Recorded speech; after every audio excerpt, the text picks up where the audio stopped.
Rivera. Match betting for this one. Brazil, even money.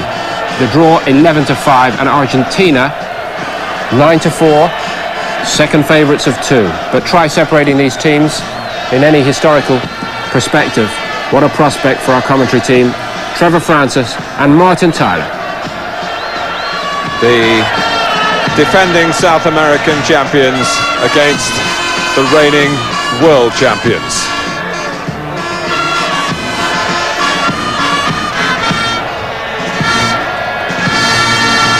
Argentina here trying to stop Brazil in their tracks for a third Copa America in a row.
Well, this is a rivalry which runs very deep indeed.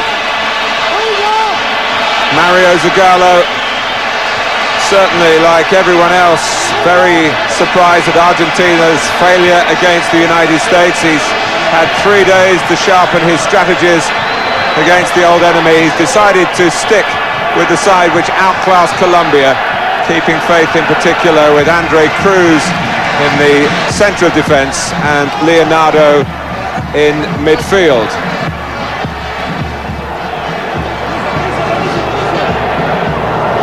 Brazil have improved with each group outing. 1-0, 2-0, 3-0.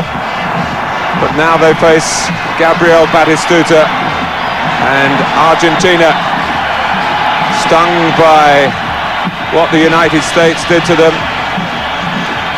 The first time Daniel Passarella has a managerial matchup against Brazil. He's reverted to the side which put 4 goals past Chile, with one notable exception. The captain in that game, Ayala, is dropped.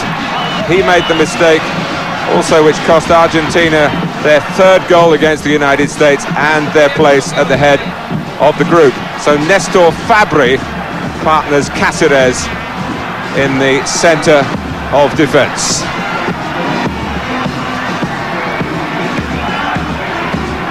It's a very, very chilly night. Temperatures close to freezing point. But there's a fantastic feeling in the stadium.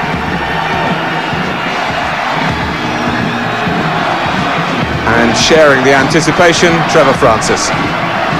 Yes, on how many occasions have we said in major tournaments that this game will probably be the one for the final? Well, it certainly applies tonight. The 2 strongest teams in the tournament have come together much earlier than we anticipated, and it really is an intriguing clash. On one side, you've got probably the best 2 front players in the competition in Balbo and Batistuta, but they'll be up against the most formidable defence, a Brazilian defence that hasn't conceded a goal up to now. It really does make for a great match. The referee is always an important figure when Brazil take on Argentina. It's a Peruvian tonight, Alberto Tejada.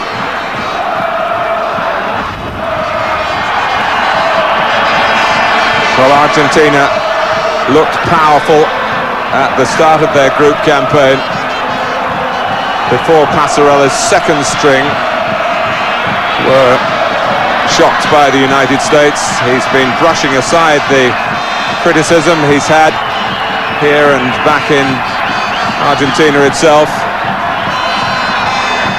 saying that Argentina didn't deserve to lose. Well, the pressure is very much on his regulars to show that they've benefited from the rest they were given.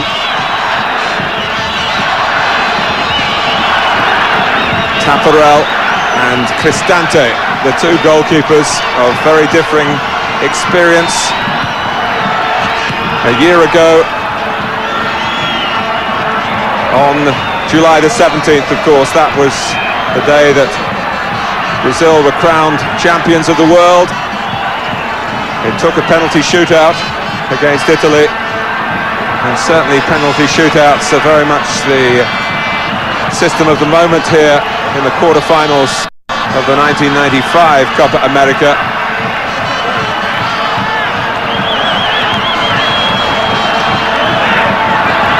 Brazil have played with a terrific togetherness, continuing this extraordinary unbeaten run, 24 games now going back to 1993. They're in sight of the all-time Brazilian record of 29, which was set by the side of the early 70s, including in that run was a World Cup success, of course, as well, when Mario Zagallo was the manager in 1970. But Argentina, one of the few countries in the world who have beaten Brazil more often than Brazil have beaten them, and in the Copa América in particular, they've done excessively well, you might feel, against the Brazilians, who haven't always been represented by their very best side in this South American Championship. Balbo has the captain's armband, and he and Batistuta thrusting forward then.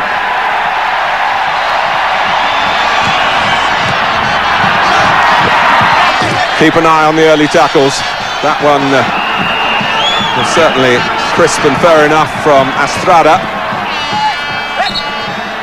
The two teams arrived here very focused on their task.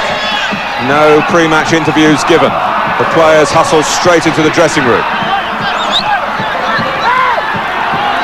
They know the importance. They know the tradition.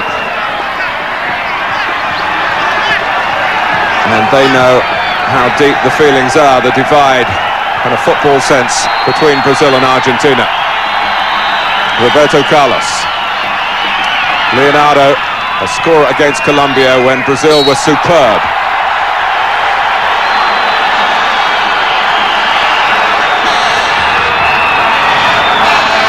Cesar Sampaio with the gloves on, not the only one in that respect, as the temperatures drop. But the heat is on in this quarter-final, and the winners will play the United States of America. Possibly a quick rematch for Argentina. Here's Balbo. Goal! Great start for Argentina. The attacking power they carry has been evident earlier in the competition, and they've shown it here. Brazil's defence punctured for the first time in the competition, and it's Abel Balbo, captain for the night. Well, it was a great through ball into the path of Balbo. He gets on the end of it, shoots immediately, and it finds its way in the back of the net. It's just the start that Argentina wanted. We spoke about the front two, how dangerous they are. There's that man Balbo that's given the lead.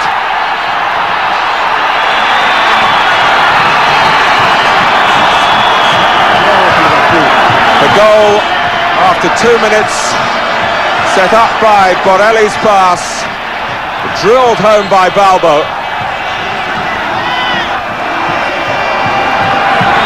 So what of Brazil now?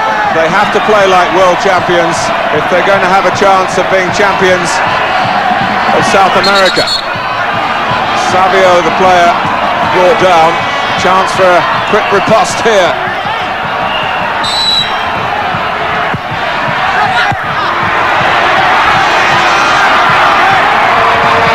Roberto Carlos.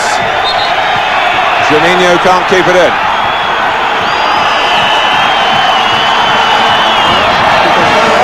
Well, the general feeling before the game was that though Brazil were the favourites, quite rightly so after their recent unbeaten record, the tendency is that in these games it's Argentina who want to win more than what Brazil do. Could it be another upset tonight? I say upset because undoubtedly Brazil are the favourites, but when you've got Balbo and Batistuta in the front pairing, they're always going to cause trouble to any team, and they've already done that tonight. Simeone trying to spring Balbo again. He's the third different captain that Argentina have used in this competition. And at the moment he's by far the most successful. Ayala has had a torrid time with mistakes and yellow cards. Espina had the job for a while until he was substituted against the United States. Balbo is the oldest player in the team at 29.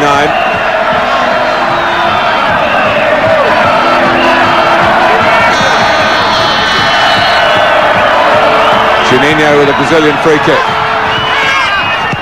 Edmundo, Leonardo. Shot was interesting, it didn't get far enough.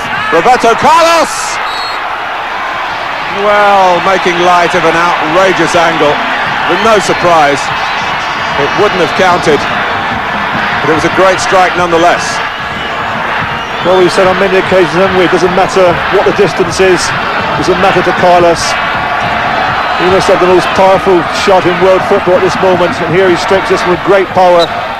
Unfortunately, a couple of his teammates have wandered offside.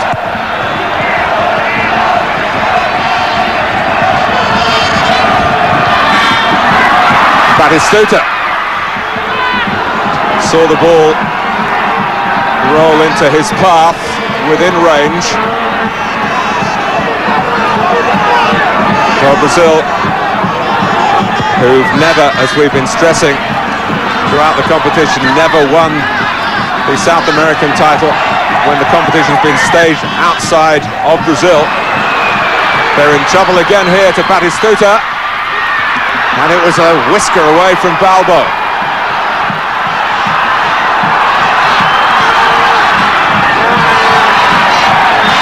Well, once again you saw there the front two causing problems. Batistuta getting in behind Aldair. He really leaves for dead, and the ball is a little bit too firm for Balbo.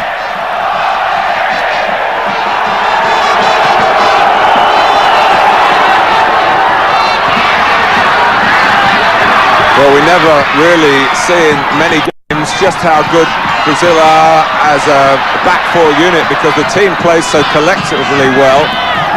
It's hard for opponents to really get at the heart of the Brazilian back line, but Argentina are doing it successfully here. And back in the United Kingdom, if you've stayed up especially to see this head-to-head between South American superpowers, I'm sure you're feeling that it's worthwhile already. It's been a sparkling start to the game. Zanetti. Good progress from him, over Batistuta. Comes to Ortega. Zanetti supporting. But he wanted it really to feet rather than just nudged further down the line. That's got to be a free kick, surely. Carlos has made no attempt to play the ball.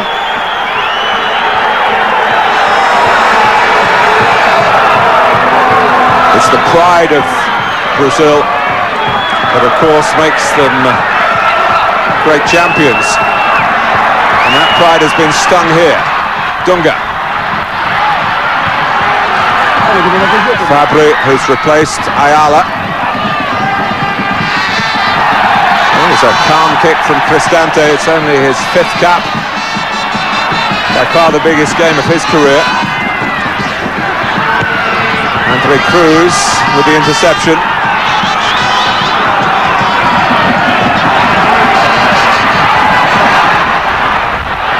Balbo. Brazil clearly shaken.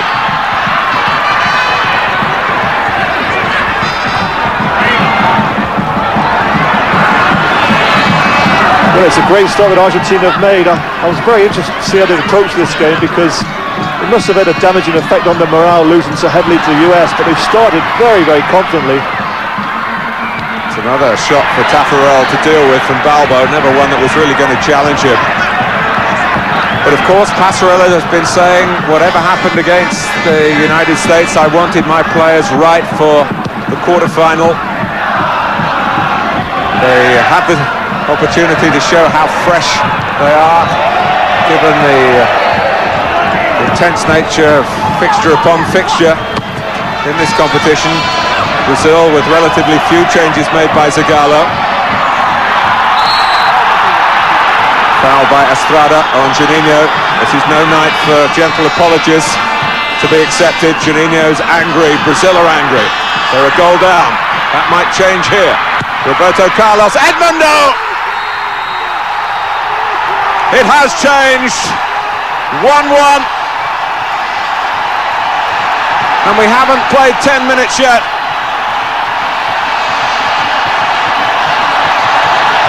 Well, what a fantastic response from Brazil. Good driven ball from Carlos. Edmundo in the right place. Nice little side foot from 6 yards. And there's the equaliser. It's a great ball though. And what a calm finish from Edmundo. So easy. Well, he makes it look easy. Take that, says Edmundo to Argentina. He's been substituted on a couple of occasions in the group games. He hasn't been happy about it. He's been playing down talk by the Brazilian media that there might be a rift between him and Zagallo. But Zagallo's supporting Edmundo in his selection here, and Edmundo restoring some order for Brazil, and certainly restoring parity on the scoreline. This, as they say, is what it's all about. Two nations for whom international play is such a priority. Fabri can't get away with that. Well, the referee's right. He's saying that's the third offence. He's not standing for any more, and it goes in the book.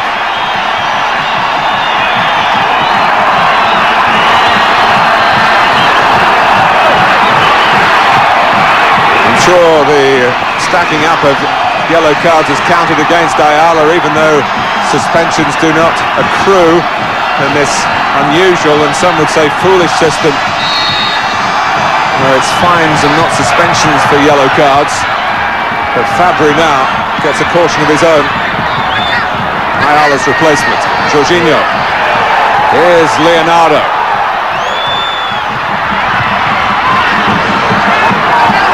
Borelli.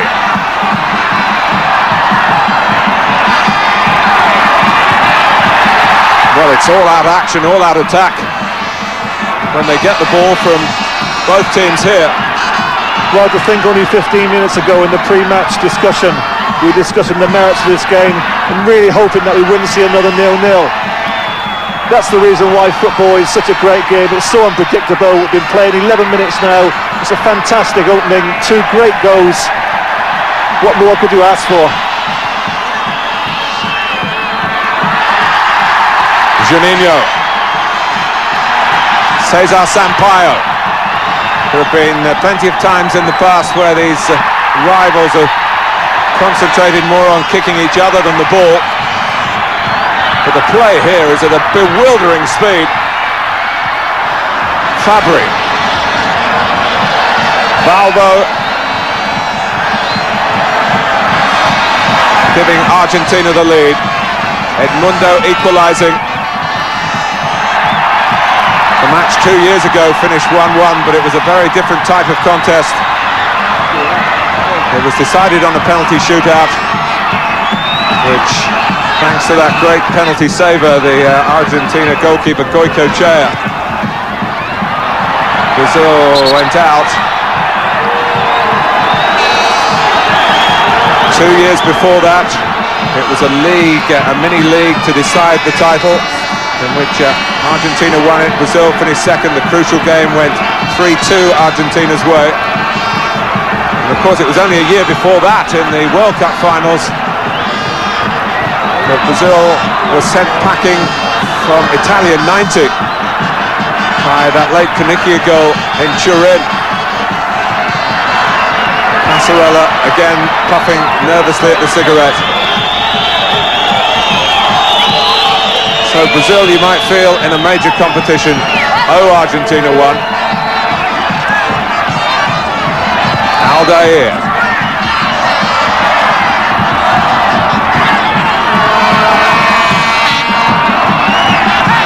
Borelli, who's been very involved in the creative side of Argentina's play thus far. His first taste of international football in this competition. Batistuta.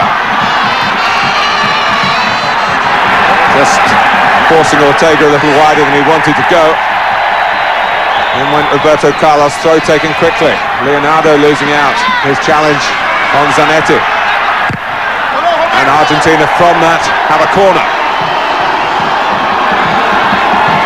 Good probing there from Zanetti. He's a player that's impressed me very much during this tournament. Just been signed by Inter Milan, of course, and will link up with Paul Ince. And maybe with Roberto Carlos, news from Inter today that they're going to send their general manager out here to South America to try and sign Roberto Carlos.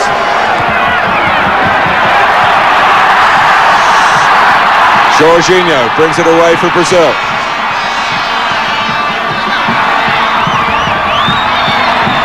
Juninho.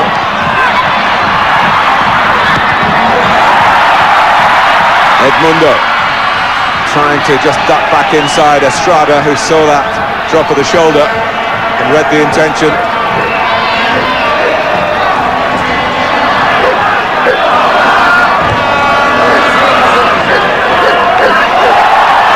Obstruction by Simeone, no.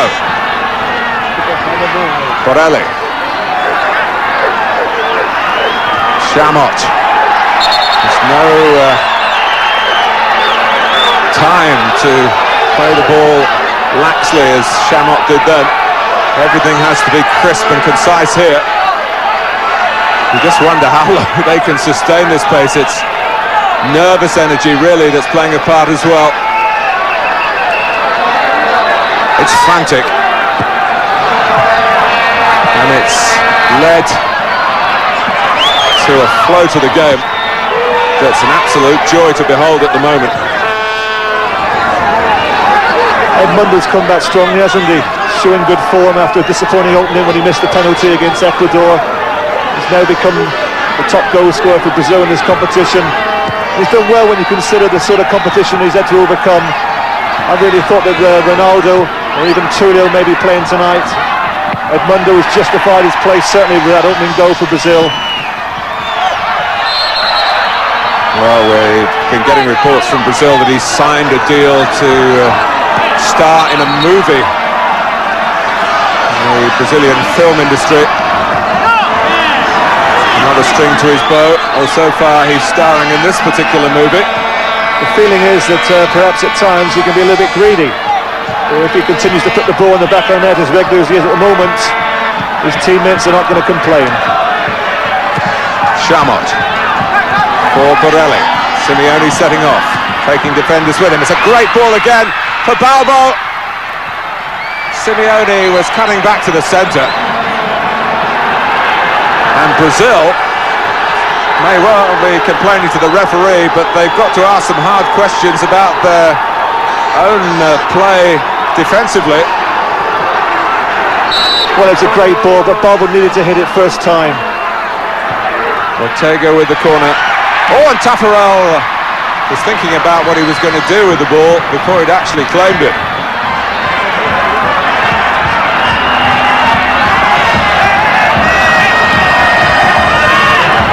Dunga,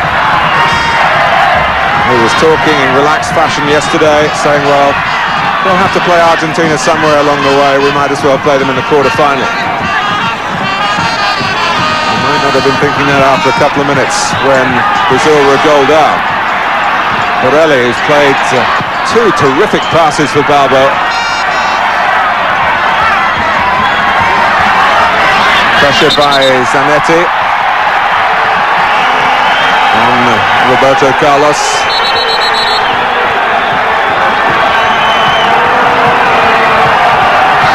Just referring back to the chance that Bogle had, normally you'd expect a defender in that situation, I think it was Carlos there, just to step up and catch Bogle offside.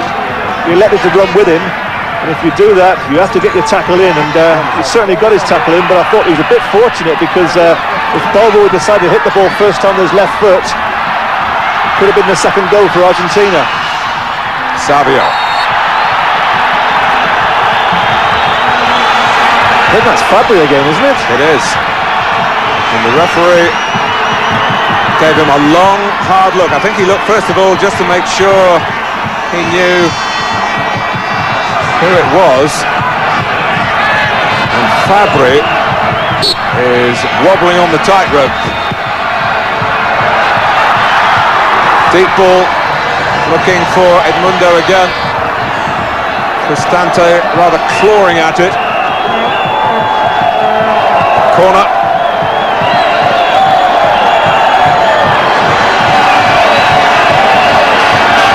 Well, they left it to the goalkeeper and he did about enough.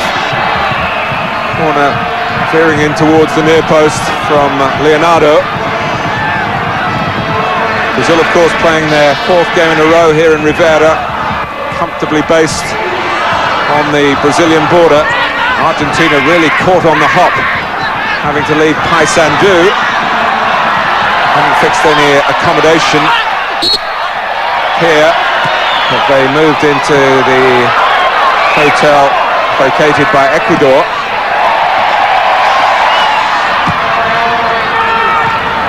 Balbo. Taken on by Estrada. Borelli. Aldair allowing himself the luxury of a look to play it out accurately.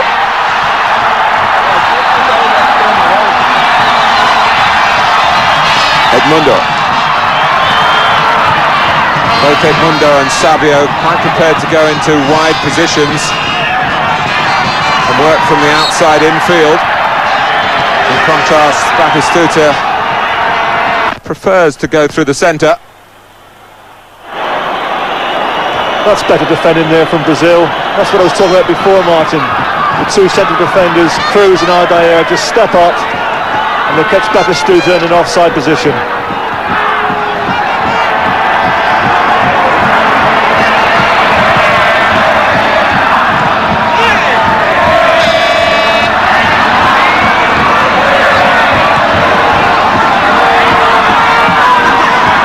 Simeone slipping past Jorginho and then Juninho. Ortega. With a height. Lifted over the head of Leonardo.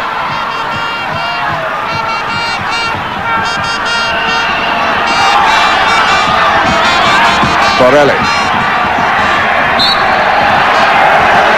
Well, he's on the same wavelength as Balbo, isn't he? He's looking for Balbo's runs all the time. That time the Roma striker had straight offside. Borelli rather wins it back. Ortega.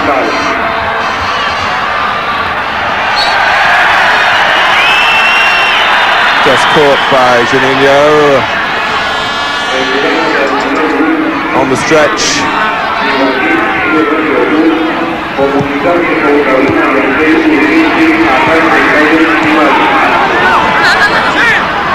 Chamot.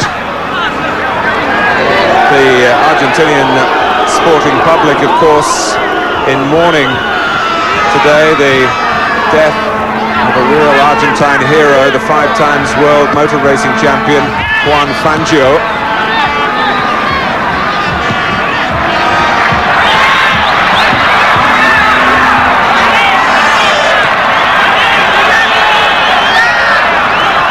Tafarel momentarily caught in two minds.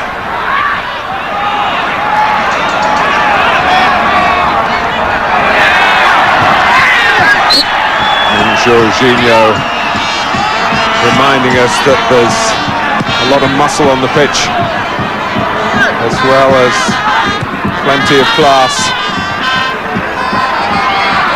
Aldair. Well, that was a real risk with Batistuta breathing down his neck. Maybe he was unsettled because Batistuta was breathing down his neck. He who hesitates in those circumstances is often lost. Yes, he was undoubtedly in two minds, and if you're in two minds, you've got to be sure and kick the ball out for a corner. I mean, it's worth keeping your eye on Aldair because there was one or two fitness doubts about him before the game.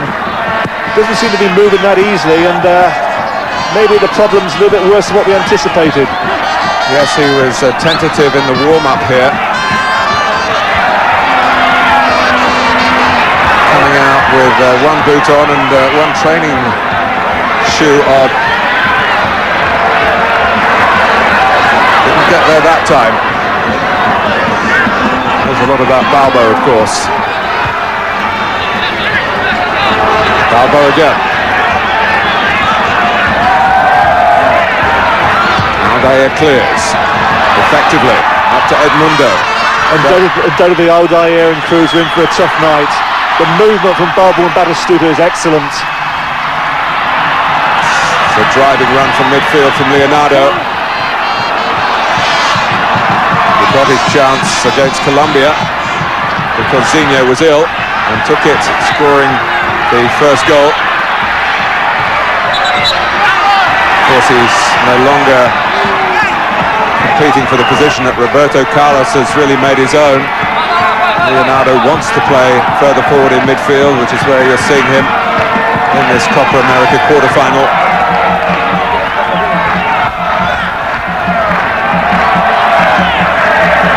Dunga.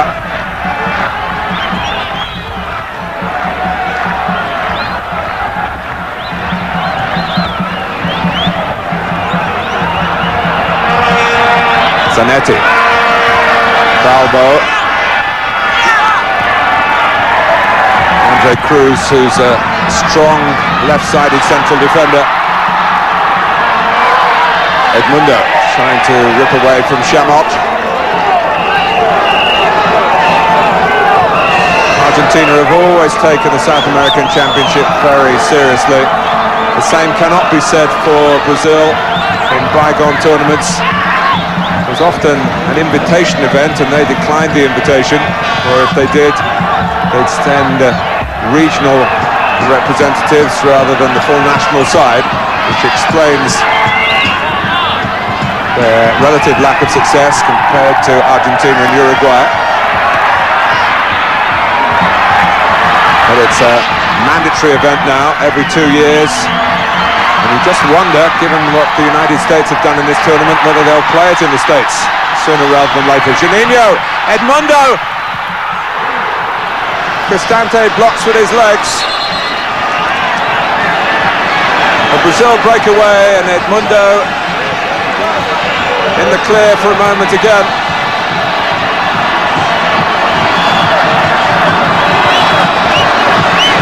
Important save by Cristante. We really are seeing some great football tonight. That was a wonderful dribble from Juninho. He must have gone past three players. Played the ball in behind Chamot into the space for Edmundo. It was a good save from Cristante with his feet to keep the ball out. Leonardo. Estrada, it's not his first defence either.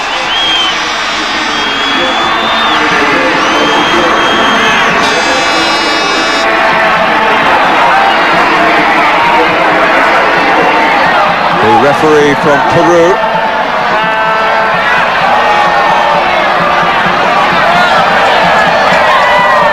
Clamping down and doing his bit to ensure that the fabulous flow to the football continues.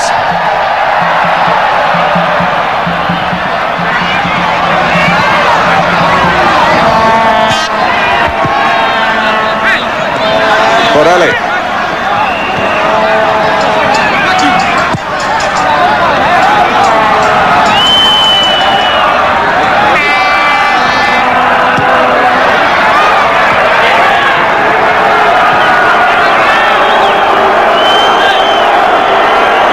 Zanetti. Not on that occasion providing the best kind of service for Batistuta.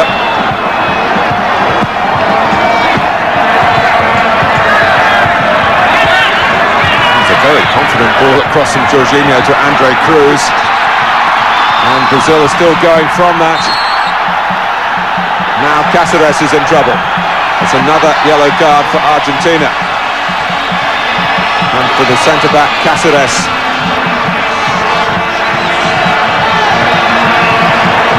Oh, once again, clever play from Carlos. Just puts it through the legs of Cáceres. He pulls him to the floor. You can't get away with that and not expect to get a yellow card.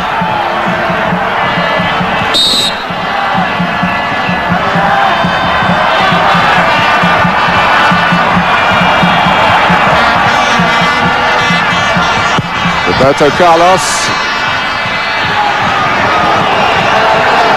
Andre Cruz settles for the throw. And then receives it from Jorginho. Cruz was actually waiting at the far post, hoping that Carlos was going to put it there for a header. But he should know better when Carlos has got the ball. There's only one thing on his mind, that's the shot. There might be something on for Argentina here. Ortega, Batistuta, Gabriel Batistuta. Brazil hang their heads and look at the goalkeeper as to how that got in at the near post. Argentina are back in front, and Gabriel Batistuta holds his arms aloft in triumph. Well, it must go down as a goalkeeping error. Batistuta hits it hard, he hits it early, with great power, and it goes straight through Taparelli into the back of the net. He's going to look at that a few times, have nightmares about that. Immediately acknowledged to his teammates that he was at fault, and quite rightly so, because a goalkeeper of his ability to get his body behind the ball, he shouldn't allow that to squirm through into the back of the net. Well, he was overpowered by the pace of the shot, and Batistuta has restored the lead for Argentina. He's helped himself to his 33rd international goal. He's just one behind Maradona now. Copa! Another foul against Fabri, who certainly voiced his discontent. And as we've been saying, he really is the major candidate not to go the distance here. Already booked, and immediately a Brazilian free kick as they look to hit back a second time.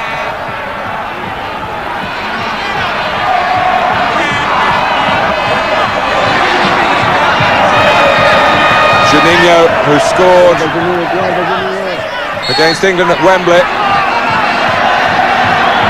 with a curling free kick. Curls this one, but not on target.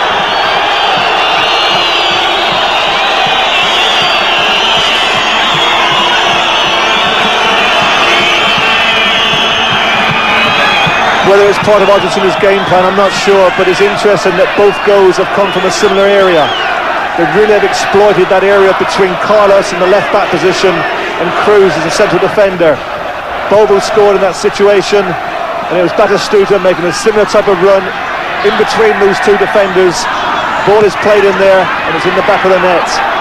It's something that I'm sure that Argentina have looked at in previous games with Brazil, and they've certainly exploited it.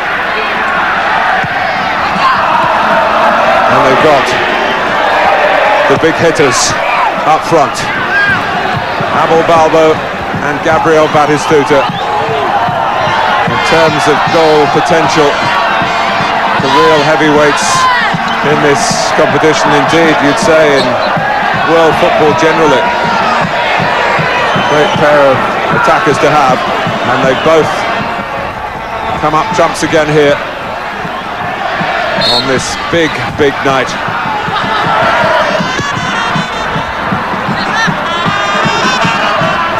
Dunga.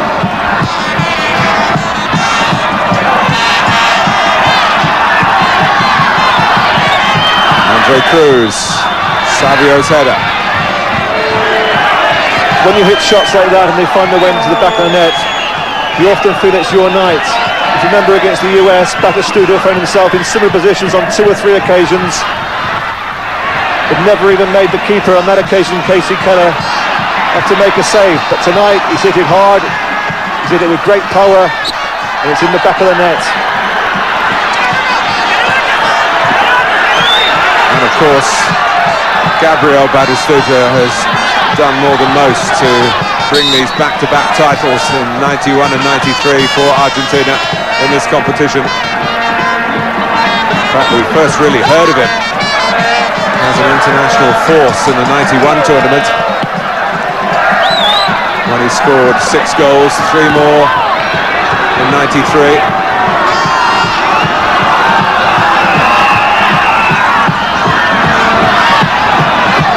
What does that put him now? One behind Maradona? Yes. Fantastic record.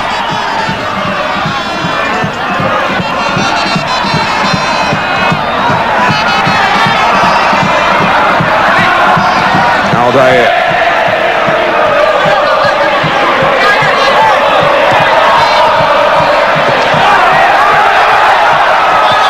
Simeone's challenge has hurt Aldair, but the referee has allowed the game to go on. It's been stopped now by the flag. And Brazil did hesitate for just a second when they lost the ball, prior to Argentina springing forward to make it 2-1. Well, he's lucky to get away with that. I don't like to see that from defenders. Just put their hand up in the air, just pleading with the referee that he's going to blow for offside. But you can see quite clearly there was a bad error of judgment from Sampaio, because the Argentinian forward wasn't offside.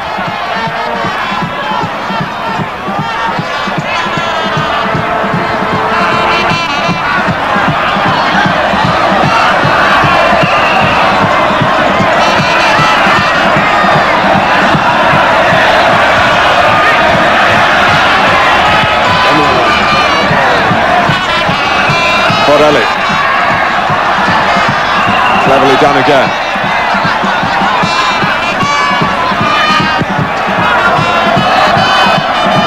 Well, I don't think half-time is going to be long enough for our studio guests to dissect all that we've seen. And there's still 10 minutes to go before that half-time whistle. So many good performances out there. I'm impressed with this Argentinian midfield. Dunga's having a torrid time out there. Normally has such an influence on this Brazilian side. Not easy for him. He's 31 years of age now, and it's not easy when you're playing regularly as these players are. This is his 4th game in about 10 days. He's finding it very, very hard going tonight against Borelli and Estrada in the centre of that midfield. Cesar Sampaio. Juninho trying to recapture the rhythm for Brazil.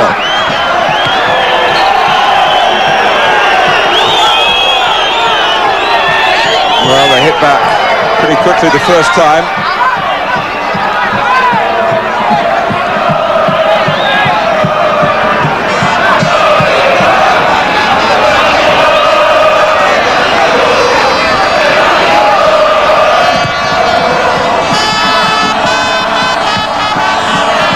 Dunga's header.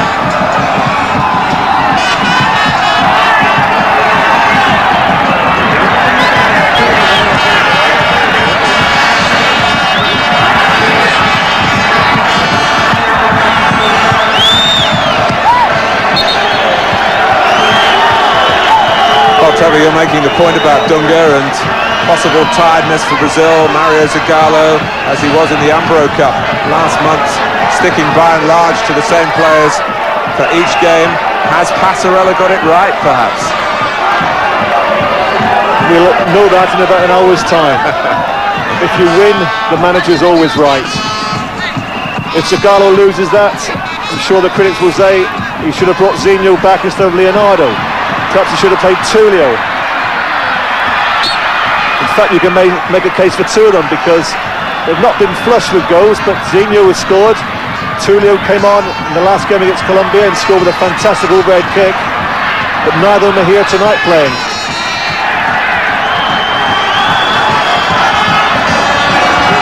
The other option, of course, was to recall Ronald Dahl in place of Andre Cruz. Ronald Dahl's had a relatively minor knee injury.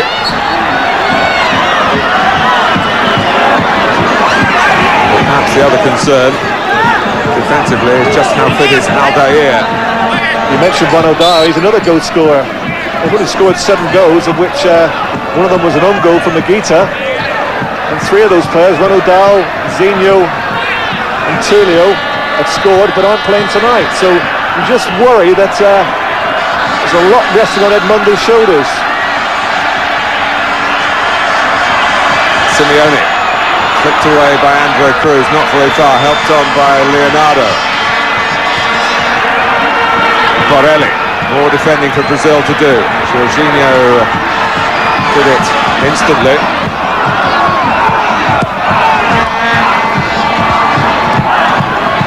As you say, an own goal by Higuita, and the Copa América authorities have recorded it as that, but Brazil have officially given it to Juninho, who took the corner, with the comment that a lot of Brazilian players do try to score direct from corners, and it's something that's happened before with the goalkeeper just getting a passing touch. It was a bit more than that, but anyway, it's Jorginho's in Brazilian records. And here's Juninho again, claiming he was just nudged at the crucial moment. The protests disappeared almost as quickly as they arrived. Brazil worried now about the capacity on the counter-attack of Argentina. Worry of some justification too. Chamot was well forward that time. 5 minutes to go to half-time. And to be fair to the players, they deserve the break, but you just don't want it to end. It's such a spectacular contest here.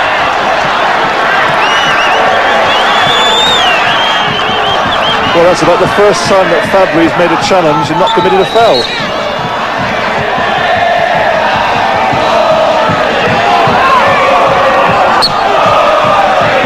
And it didn't take place there either. It was on the dead ball line.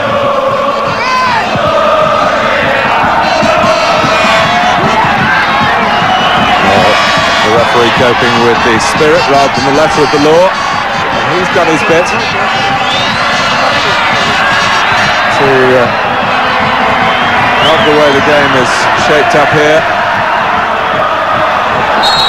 But there's no doubt the tackles continue to come in. Not always well judged. Simeone the culprit this time. But he's done a good job tonight, Simeone. It's not a position that he plays regularly. More suited, just leave it there. Because it's Andre Cruz trying to swerve one past Cristante. Edmundo acting as ball boy. No, I'm just making the point that Simeone is doing a good job for his manager Passarella. Normally suited to playing on the right-hand side. He's been put there tonight for one reason, and that's to stop the forward thrust of Jorginho. We've been playing now 41 minutes, and we've hardly seen Jorginho from an attacking point of view. Daniel Passarella, who's had some pretty difficult headlines to deal with after the collapse against the United States, and he made 9 changes. Batistuta did play because of his desire to finish the tournament as the top goal scorer. He's taken his tally to 4, along with the Mexican Luis Garcia.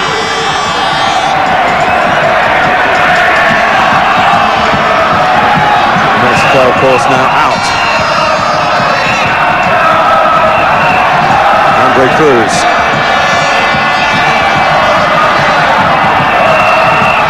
Leonardo, Andre Cruz coming forward again.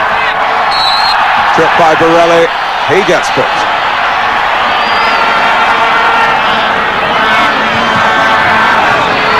Well, they're defending with more desperation. Brazil are, if you judge it by yellow cards, but they're attacking with great verve. Batistuta wanted too long. Juninho nicked it from him. Edmundo.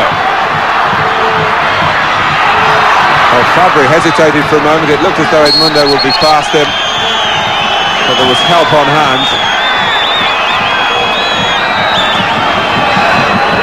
Wrong decision, wasn't it, from Edmundo? Ball was played into space. He had to hook it in early. Delayed it, tried to beat Fabry. Came off second best.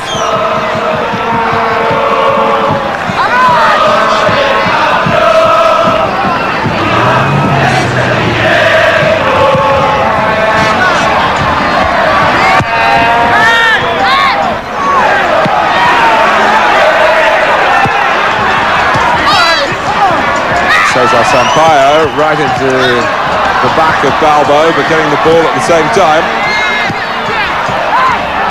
Batistuta, that's a great turn past Andre Cruz. Ortega trying to get it in early, which wasn't a bad idea. That's the type of ball I was talking about before that Edmundo should have played. That's what all forwards need. They don't want players delaying. It needs to come in as early as possible to give them a chance.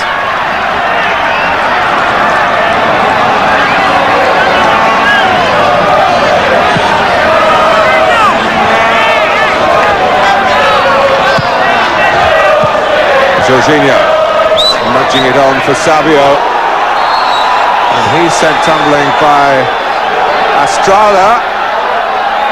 It's his second yellow card, and Argentina are down to 10 men. Estrada sent off right on half-time, and you could see it coming,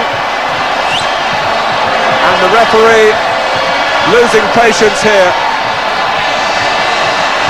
Unnecessary, close to the touchline, he's off. I think we should applaud the referee, because I think he's done an excellent game in this first half. They've just pushed their luck a little bit too far with him, and that was the correct decision again. It was a clumsy tackle, and if you make those kind of tackles, Martin, you have to go.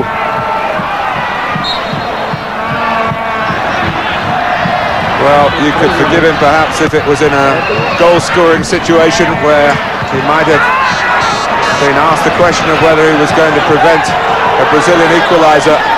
But out there, knowing that he had been booked earlier, what a half it has been here in Rivera. It's been a real privilege to bring it to you. Argentina, the first side to score against Brazil in the competition, and they've done it twice. Pirelli making the first goal for Balbo after 2 minutes. The equaliser in the 10th minute from Edmundo. The Argentinians protesting about the sending off. But Batistuta with a mistake by Taffarel, restoring Argentina's advantage. They lead on the scoreline numerically. They're behind 10 against 11 for the second half, and I can't wait for it to start. And neither can we. Thanks very much for now to Trevor Francis and Martin Tyler. Shame it has to stop there, but the players probably deserve the short break. Phil Thompson and Mark Lawrenson when we come back.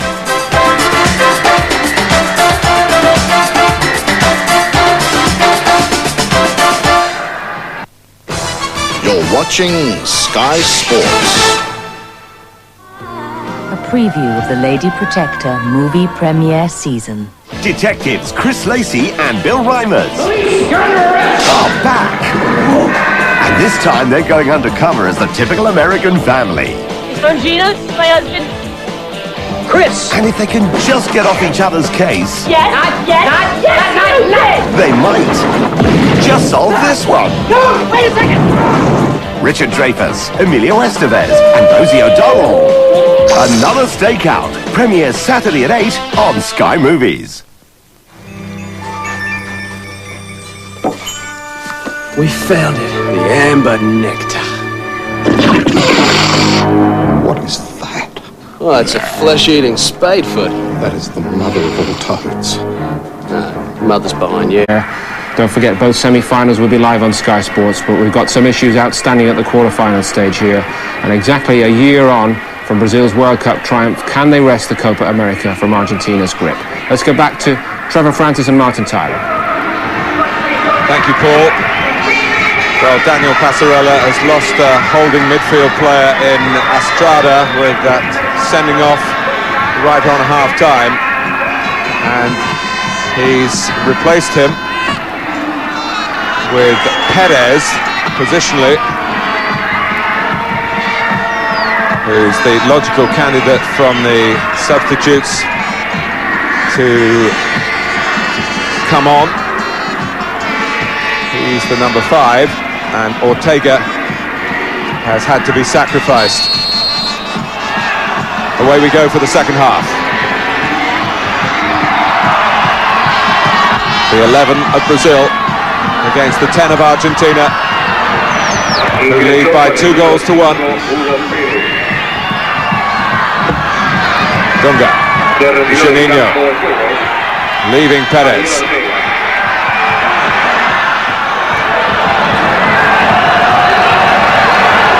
Zanetti was able to knock it away just.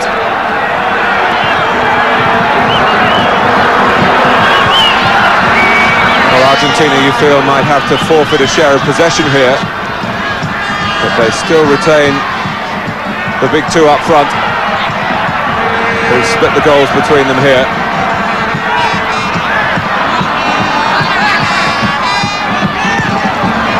Cesar Sampaio. Edmundo's touch was a beautiful one. Juninho. Savio.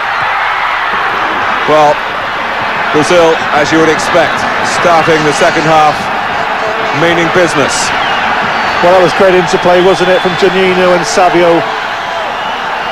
All of Juninho's work is in around the penalty box, and he's such a danger when he goes into the box. Just overruns it slightly.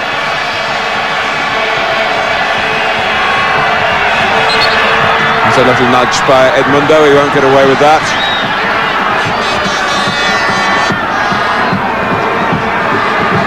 Well, Brazil, with typical efficiency, have already made their reservations in Maldonado in preparation for a semi-final that they're some way away from reaching at the moment. They've been making noises that they would like to play it here. Been their base, so close for their fans. They've come from all over Brazil for this one, primarily for the group games from the nearby southern areas. Simeone joins the list of Argentina bookings. Cáceres, Fabri and Borelli, and now Simeone, of players on the pitch, carry the burden of one yellow card. Dunga clapping his hands, the archetypal captain. The Brazilian fans back Roberto Carlos, but he can't respond this time to that backing.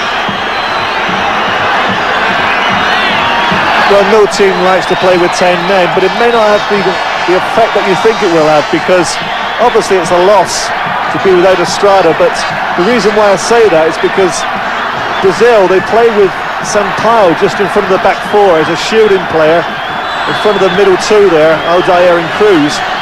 He never really gets involved in any build-up play. We tend to sort of miss him out and concentrate on getting the ball to Dunga and Juninho. So perhaps because of this, it may not be such a big loss.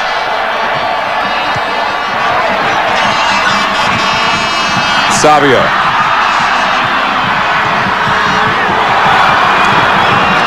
Mario Zagallo's predecessor as Brazilian national coach, Carlos Alberto Pereira, believes that one way to make football even more attractive is to make it a 10-a-side game, so there is natural space to use. Brazilians, of course, have kept out of trouble. They're well ahead in the Fair Play League. Kept out of trouble basically not just in this game, but in the group matches as well. They've only picked up a couple of bookings.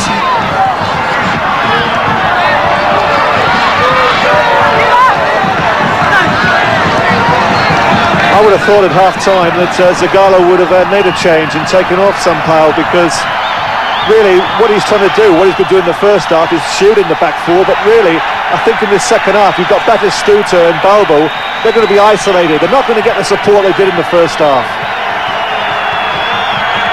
Edmundo.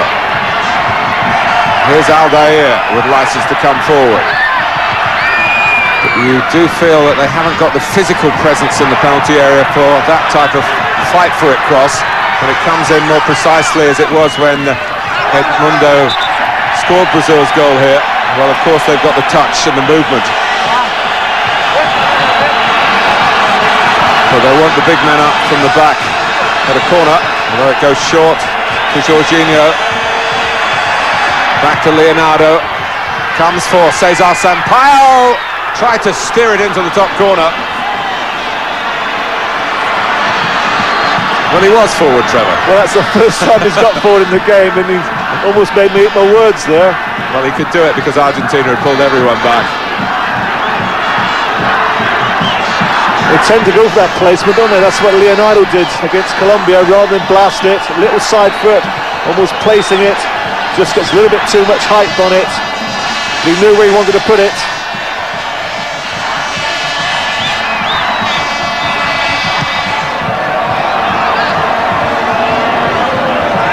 Argentina still lead. Daniel Passarella nervously moving about in the technical area there in front of Argentina's dugout, yelling and berating when he can when players within earshot. It's difficult for them to hear.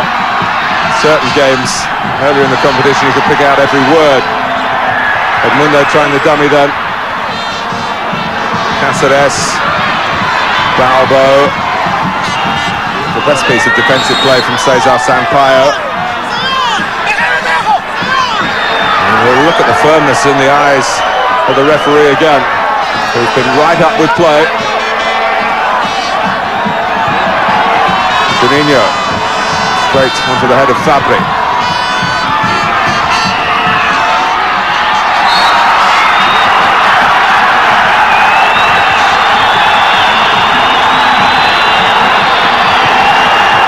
That was painful for Jorginho from Simeone, who was booked earlier in the half.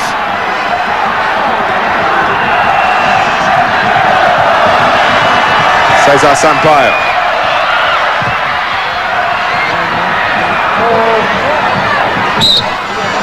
Just a little bit of impeding there, Zanetti, by Roberto Carlos. Again, the referee right on the spot to recognise it. Alberto Tejada from Peru. It was a considerable honour to be chosen to officiate this match, given the status of the contest. Maybe in some ways a doubtful honour given some of the previous meetings between the countries and the number of red cards. Batistuta. Tafarel's taken a lot of steps there. Leonardo. Savio. Now Dunga. Juninho has Jorginho going outside him. Leonardo with the juggling. Edmundo and the Argentinian defenders there, you feel, were pretty relieved that the flag went up. Well, once again, it must have been very tight. But I think the linesman's got it right. Two of them there, the two front runners, Savio and Edmundo, both in an offside position. Andre Cruz too strong for Balbo.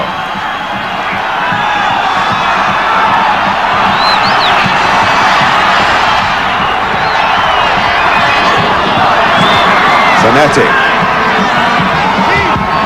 Here's Borelli, who's on the same wavelength with Balbo. Batistuta. Well, Brazil was suddenly opened up through the centre, right from Borelli picking the ball up. And Tafarel had to be very quick off his line to cut that one out. Yes, it was good alert keeping from Tafarel. Great ball from Balbo, splits the two centre-halves. Batistuta's through. But he's alive to the situation, he's Tafarel. He was a bit worried about where the kick was going to end up as it struck Batistuta though. Roberto Carlos. Leonardo trying to get it across the face of the goal quickly and couldn't quite wrap his foot around it. We've had almost 10 minutes in the second half, and the 10 men of Argentina retain their 2-1 advantage.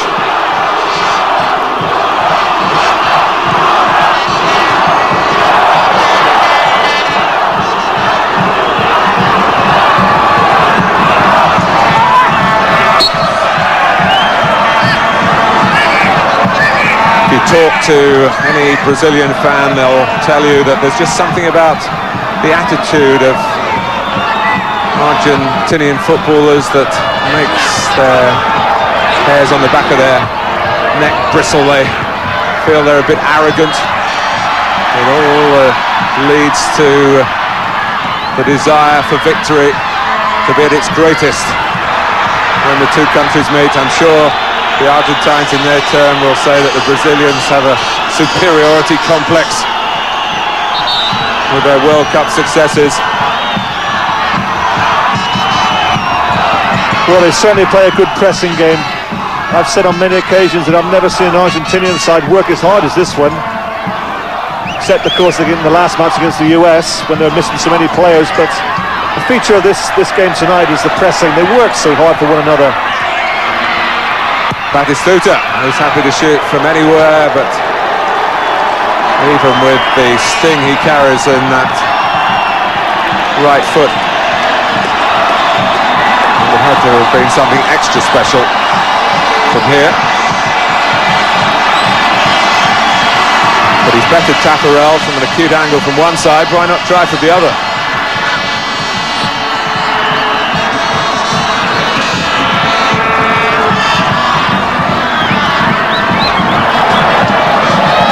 Is that going to be the deciding goal? Brazil trying to drag defenders out of position, patiently moving the ball they can to the full width of the pitch.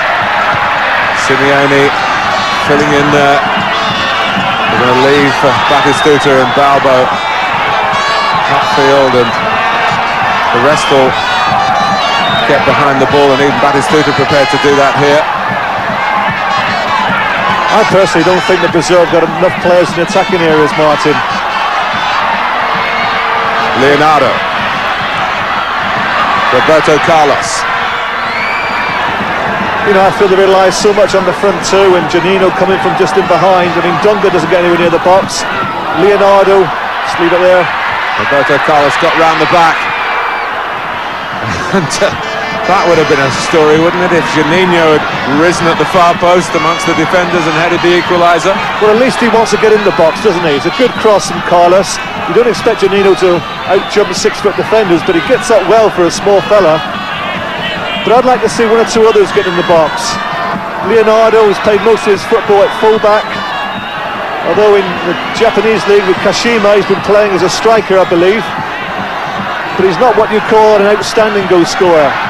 I think that Zagallo now, we're approaching the hour, he certainly has to think about bringing on another forward. And you'd like to see maybe Aldair, when the ball goes wide, taking a chance and charging into the box a la Alexei Lalas. That's if you're a Brazilian. Oh, Roberto Carlos took that beautifully, got past one, but not past Cáceres, who was a real hero with that tackle then for Argentina. Juninho. They lengthened the game, Brazil then, almost to devastating effect. Roberto Carlos putting it into an area where possibly they haven't got anyone to really come flying in and go for the headers, and maybe Tulio is that man as he waits for the call from the bench. Yeah, you watch this as the cross comes in from Carlos. Granted, it's too near the keeper, but really, you see Janino on the edge of the box, Savio just inside the box. There's only real Edmundo there who goes anywhere near the keeper.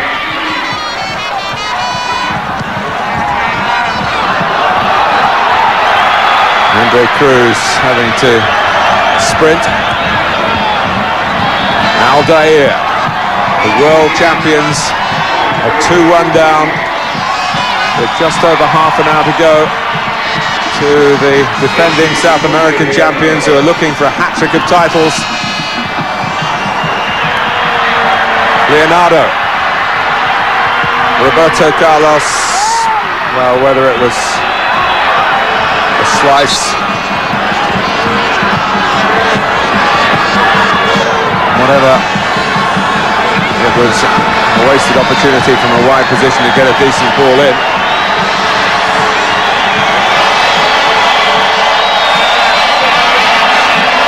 And off goes a midfield man, Leonardo, and on comes an extra forward in Tulio. Maybe Savio will play a little bit deeper.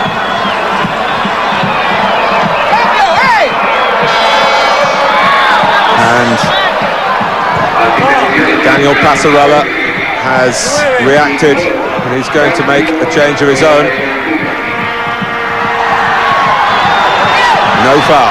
Caceres on Savio.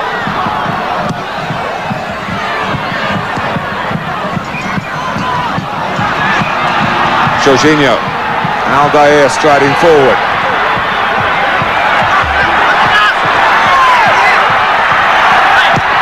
Possibilities for Brazil here.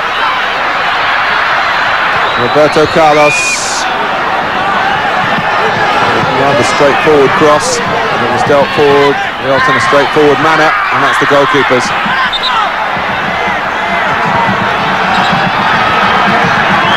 Well, I think Cristante, they expected his defenders to attack the ball. They all left it.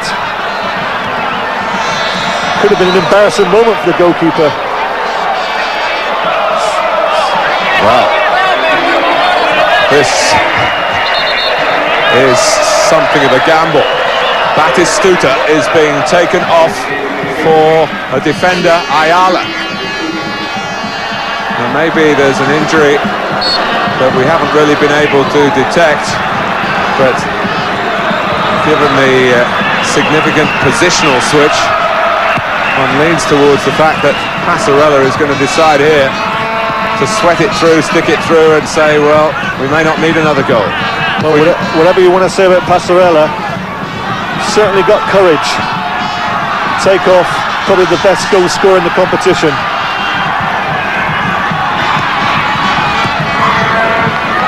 Yes, if it backfires on him from here, after what happened in the last game, it'll take a long, long time for the criticism to die down. Juninho. Caceres with the header, it's not totally cleared the danger. Roberto Carlos going on. Back for Dunga. Argentina. Funneled back. Aldair. With a real hit and hope. Yes, Argentina won't mind if they can limit Brazil to shoot it from that sort of distance. But you do feel that the pressure is mounting on them. They've decided they're going to get more and more men behind the ball, with Batistuta coming off the field.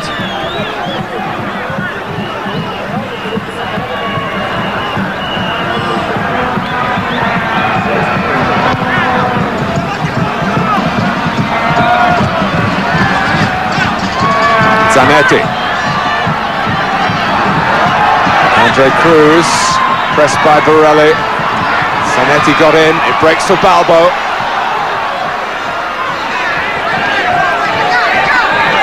That was a good example of the pressing I'm on about. You saw Cruz there just stumbling with the ball. Immediately 3 Argentinian defenders pounced on him. That's what you call good team spirit and good collective play.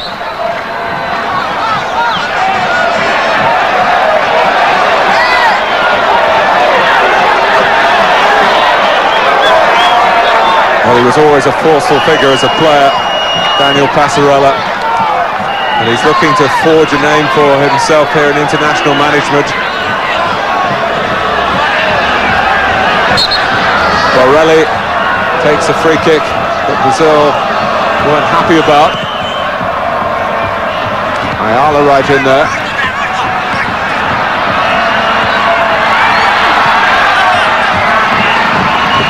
Well, as soon as Simeone hit the ground, he was bouncing up to chase back. They've got to maintain the work rate. And to that extent, the fact that the majority of the side weren't in the starting lineup against the United States is in their favour.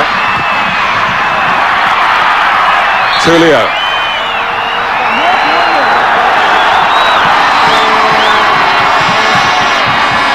Well, they won't mind the stop and starts here, Argentina, to interrupt the flow that Brazil are trying to achieve.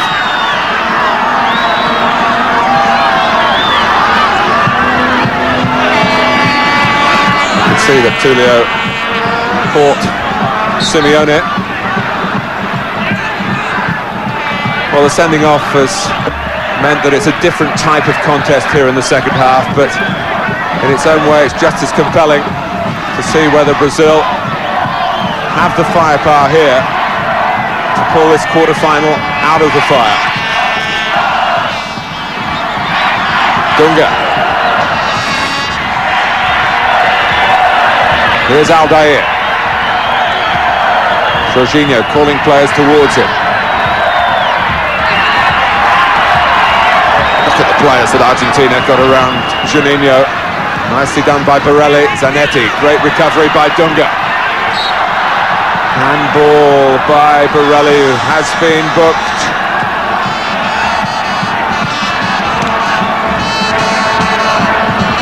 Dunga. You expect Brazil to have plenty of the ball, but what they're doing with it to this point, well, it hasn't given Argentina wholesale problems. Edmundo. Trying again from the right-hand side, as he likes to do. Jorginho. Cesar Sampaio. Plowing on. Roberto Carlos. Well, they look at the linesman. Tulio was the player who had the opportunity to score and didn't take it. Well, this is an amazing miss, isn't it? And I can't really see how he's offside. Well, they were appealing for offside maybe more on the first ball for Roberto Carlos, but the referee gave the linesman a thumbs up. And look at the reaction there from Cesar Sampaio as he realised the chance was missed. Put his head down to the ground.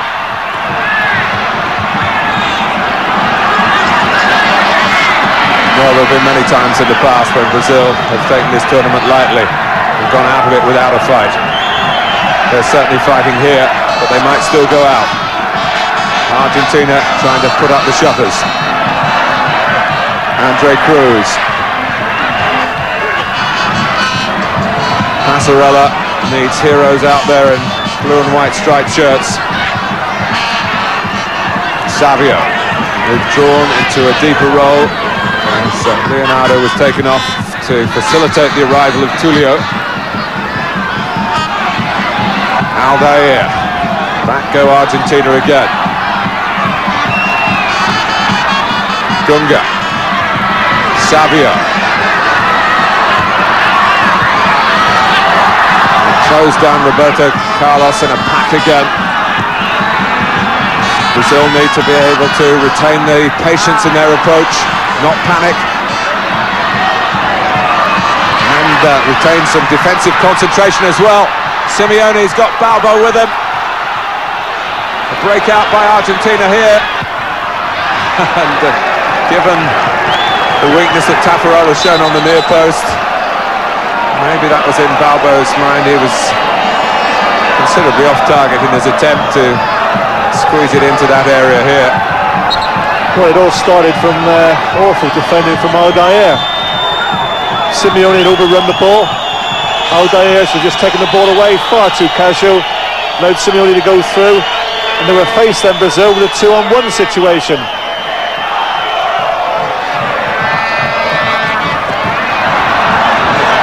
Chamot. Barelli. Chamot kept going. It's a brilliant breakout by Argentina. And Aldair, that time, was spot on, and he really needed to be one number 3 on the other. Well, that looked like curtains, didn't it, for Brazil, because when Chamot went through, you fancy him to score. Just delayed it to allow Aldair to get the block tackle in.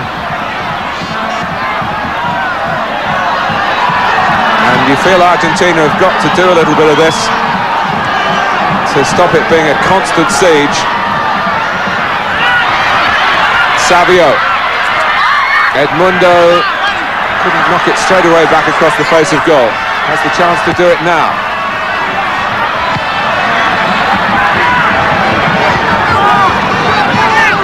Roberto Carlos.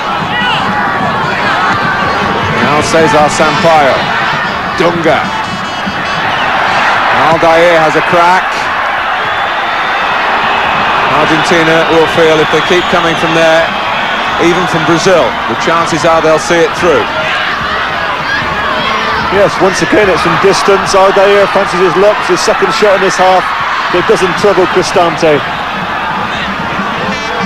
We've been playing now 25 minutes in the second half. I can remember one decent chance for Brazil. Maybe another one here. Savio!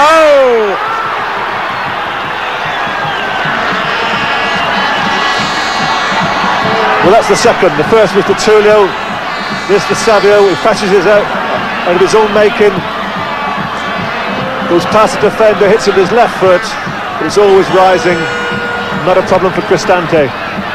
Brazil looking for an equaliser for the second time in the game. If it finishes level after 90 minutes, no extra time, remember. It would go to a penalty shootout. By which method Colombia have already overcome Paraguay. And today, the United States have knocked out Mexico following the first goalless draw in the tournament. But once again, that's another example of poor defending. Brazil have got 4 players back. Balbo's up front by himself. They allow him a free header, and then they don't even challenge the second ball. He's gone to retrieve it to keep possession. Well, we've heard all about Passarella's belief in changing the diet of the Argentine players to improve their fitness. If that's a factor, it's certainly working, because they're still pressing and working and competing in all the right areas. And Brazil, despite the extra man, is still looking down the tunnel of defeat.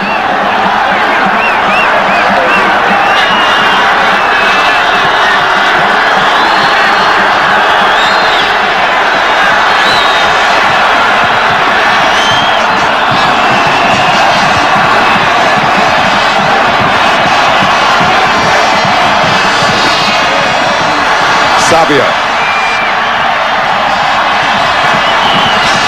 Play on, the message from the referee, who was right there again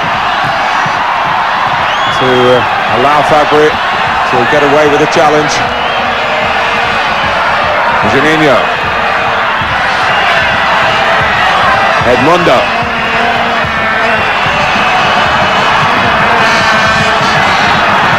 Dunga decides it's time for him to have a crack. Borelli, Zanetti, accelerating athletically, helped by Borelli. The ball on to Simeone on the left, but for the first time, just a slight sign of fatigue.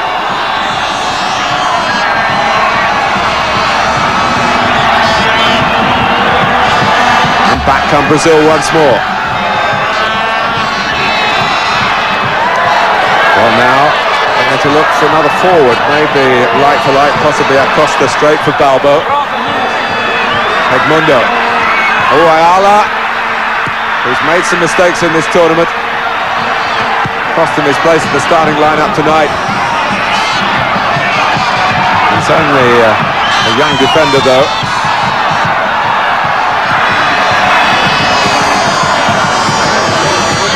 Hooks off Zanetti's head. Roberto Carlos. Juninho. Edmundo. Juninho! Well, there were those behind Cristante covering on the line. Juninho couldn't take it first time, which is possibly his best chance. No, it was clever play from Edmundo. Lovely little chip over the back of the Argentinian defence. Here his controller lets him down. And he's forced to try and get a cross in. Keeper saves. Argentina defending the corner at the near post. Brazil have scored from a couple of corners in the tournament. Of course, Juninho embarrassed Higuita, but not Cristante then. And in any case, the referee had spotted some jostling in there, and the whistle had gone. Costa played in the 93 final.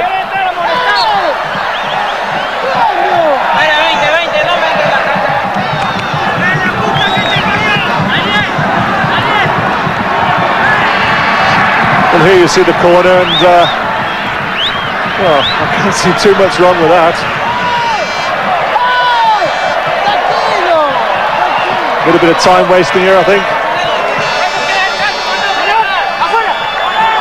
And the referee sent Passarella off. Has told Passarella at least to get back to where he belongs, but maybe more than that. But Balbo has come off for Acosta.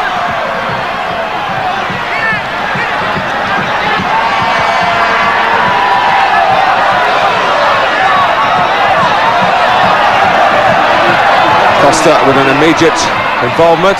Well, he's fallen on the ball here. So Passarella has to go.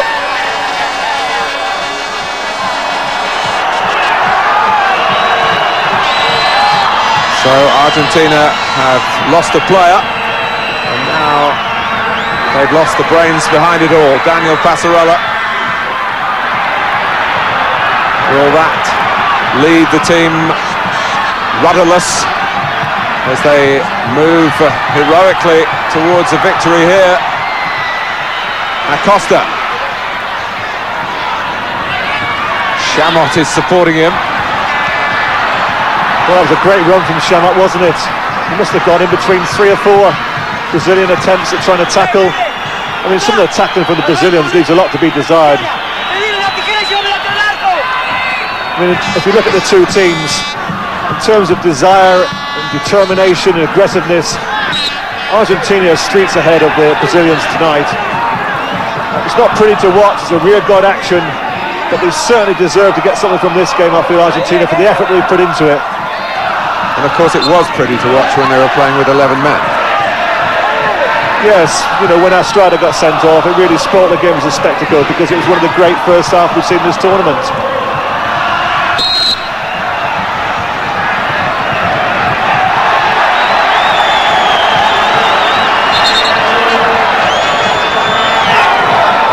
Well, you do feel another flashpoint isn't too far away here. Well, Argentina have got to make sure now they keep the 10 men. They don't want any more sent off, because with 10 men, as I thought would happen, they'd rather coped reasonably well with the Brazilian attacks. But if they were to lose another man, I think then the handicap would be far too great. Oh, the decision is a free kick to Argentina. Pirelli takes it. Simeone has shown a willingness to attack the set pieces. I would think Passarella's absolutely delighted that his counterpart Zagallo has decided to play continually in the second half with Cruz, Aldair and Sampaio in central defensive areas. Because basically they've only had one player up front.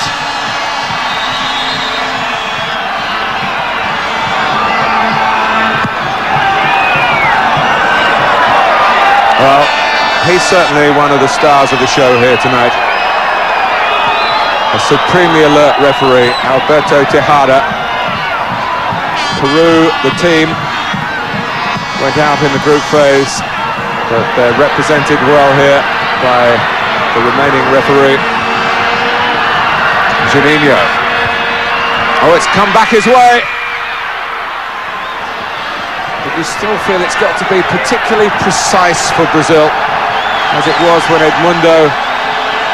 Well, what they're clearly lacking, Martin, is a player with great power, a six-footer up front. That's what they're lacking. Too much bend on that corner. You know, there are times like this when you've got pressure on the team, you've got them penned in, you just want to put a ball in and fight for it in the box. They can't do that. They don't have that type of player. It's It's got to be a precise build-up, and it's got to be the perfect goal. We saw that in the first half. Great play from Leonardo, who gave it to Carlos. Cross-ball, and there was Edmundo for the goal. That was the perfect goal. And that's what they're looking for now, and it may not happen.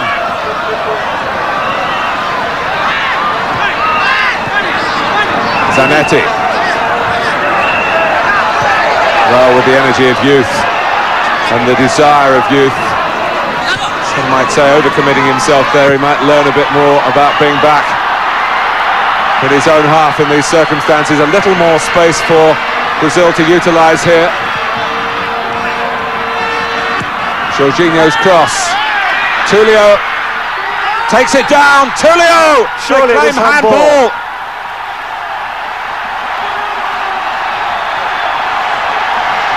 A controversial equaliser from Brazil with 10 minutes to go. Arm out, handball.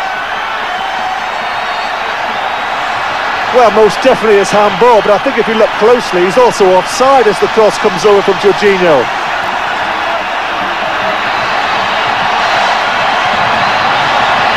Well, Argentina are devastated by this, with some justification. Having said that, Tulio played to the whistle, didn't hear one, kept going, and actually lifted it expertly and adroitly over Cristante. Well, it's the most blatant handball you'll ever see. And how ironic that the referee's had an excellent game tonight, hardly put a foot wrong. When he needs to get it right, the most important decision probably of the evening, he gets it wrong.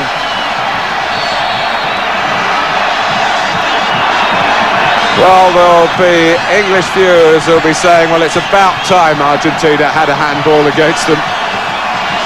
When you go back 9 years to a World Cup quarter-final and a certain Diego Maradona, might take a while in international football for things to even themselves out. But that's a blatant injustice, just as it was at England's expense in Mexico City all those years ago. Martin, quite clearly both were handballs, Maradona and there Tulio. But I think the Tulio one was even more blatant than Maradona's. Yes, I'd agree with you. And here's Savio. And how will Argentina withstand this? Acosta. Cross came Cesar Sampaio. And a rarity in this tournament, a yellow card for a Brazilian player.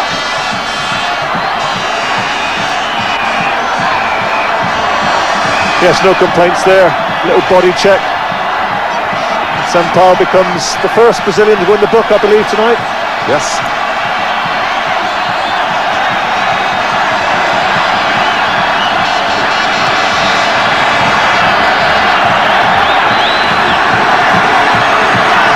Zanetti. Here's Acosta. No Batistuta now, no Balbo. No, I'm just thinking Tulio, it's the second time now he's come off the bench in successive games. Did it, scored the second goal against Colombia to secure the win. And he's brought Brazil back into the game tonight when it looked as if they're maybe running out of ideas and certainly running out of time. But they weren't running out of luck.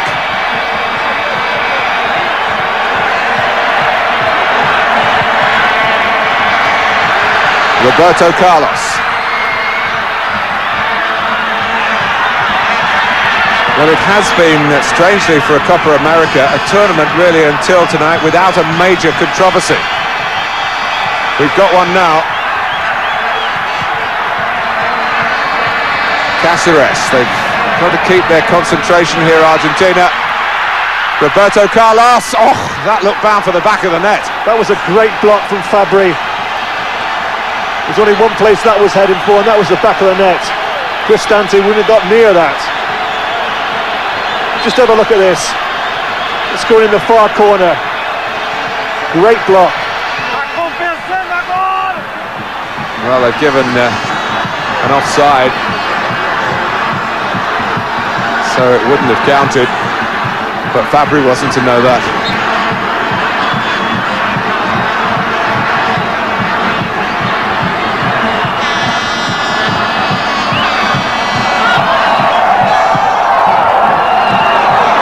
Here's Acosta. Now, Cesar Sampaio. Well, recently booked. Sorry, I was saying he could be off. He is off. It's 10 aside for the 5 minutes that remain.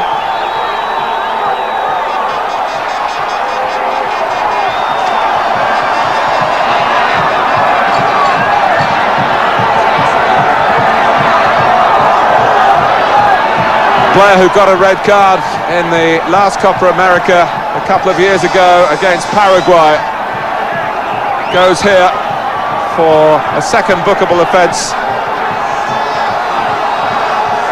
Well, he's a player that I've wanted off the last half an hour, but I didn't think he'd go off in that fashion.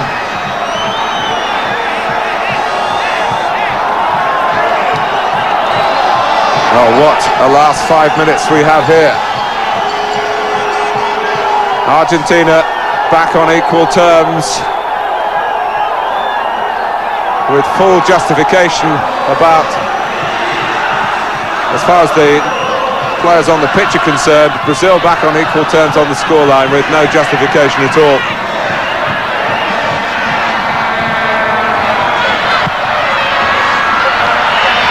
And Dunga had to be careful then.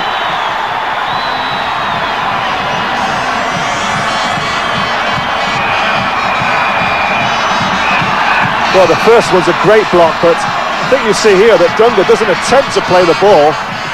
He was having his shirt pulled in the first place by Acosta. Simeone and Jorginho. A tussle to typify everything that's gone before in terms of the huge commitment here by both countries to progress into the semi-final. Jorginho from the short corner. Tulio's there again. Out comes Cristante and makes it his. Well, the Argentinian defenders went asleep there for a minute. Allowing Janino and Jorginho, the short corner. They weren't alive to the situation. It could have proved costly.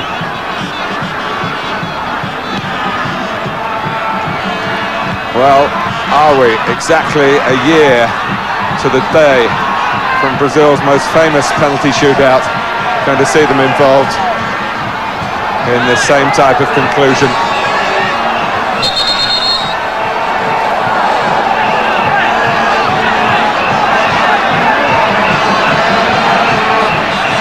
Tafarel, of course, the goalkeeper, who came up trumps against Italy, save from Daniele Massaro. He saw the great Robbie Baggio miss and Franco Baresi before him. He's got a very, very good record in these penalty confrontations, but we're still a couple of minutes away from that. Juninho. Argentina could change their attitude now, but of course in doing so they risk maybe losing the whole pot of gold. And that's what it means to beat Brazil, even though the Copa America itself is not directly at stake here. Certainly Argentina's grip on it is. And it's been played like a final. Savio. Jorginho. That's poor play there from Savio. Just 2 minutes remaining on the clock. He's got to get the ball in the box. He had the opportunity to put an early cross in with his right foot. He let him be too precise, getting it back on his left foot. And the defender got the block tackle in.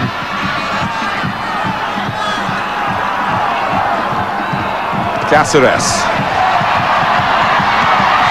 The touch from Tulio gives it back to Cáceres again. Well, now the game finishing the way it started, the way the whole of the first half went, until the imbalance for so long caused by Estrada's sending off in the final minute of the first half. Only balanced out later on by the red card for Cesar Sampaio. Edmundo concedes a corner.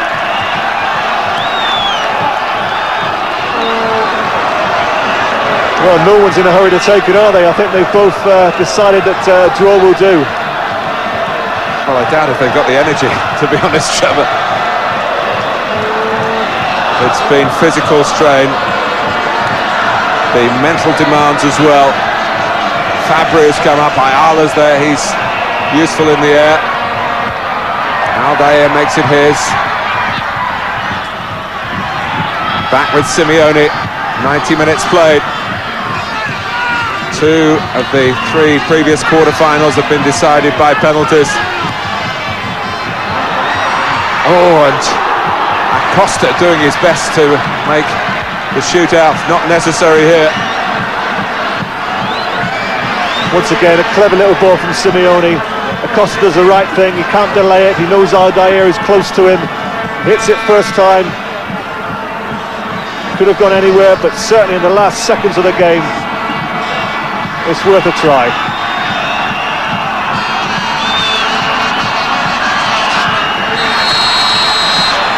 Brazil have got out of jail here. A controversial equaliser. 7 minutes from the end, from Tulio, the substitute, who clearly handled and controlling before lifting the ball beyond Cristante. 2-2, it's finished, and Brazil take part in a penalty shootout a year to the day when they won the World Cup from the penalty kick situation, when Tafarel was the goalkeeper of the present side. Dunga also took a penalty, but Brazil will remember that the year before that they met Argentina in the quarter-final of the Copa America and lost a penalty shootout. So you pay your money and you take your choice.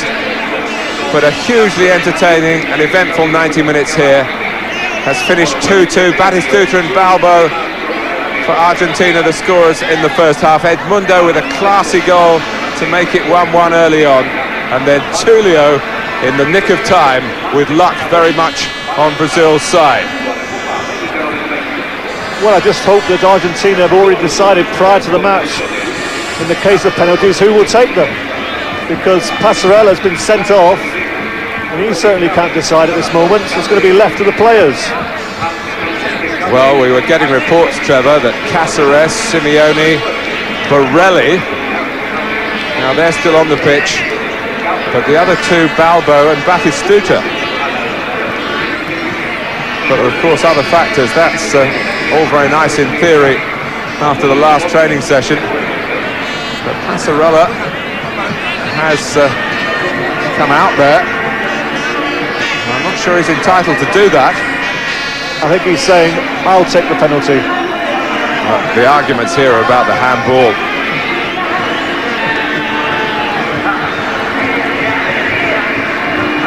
Well, that's refereeing for you. As you said quite rightly, Trevor, he's had a magnificent game in every instance except one that's at least taken us this far. To say it's decided it Brazil's way means that Zagallo's men have to be successful from the penalty spot. Tafarel getting instructions from the veteran coach here. But Passarella is being asked to leave the premises.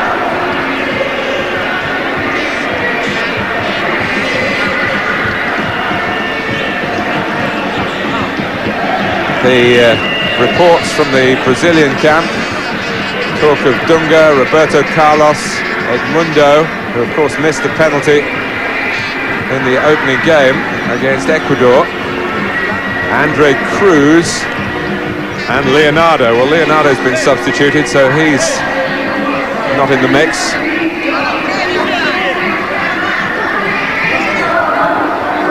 Just wondered if it went through Zagallo's mind that Zinho's the only one who scored with a penalty in this competition for Brazil, whether with a couple of minutes left he didn't decide to bring him on as a substitute.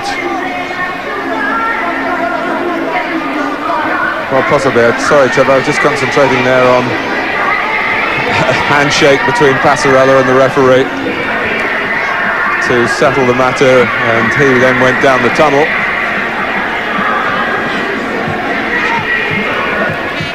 And you're quite right, having been sent from the bench, he's not entitled to get back out there at all.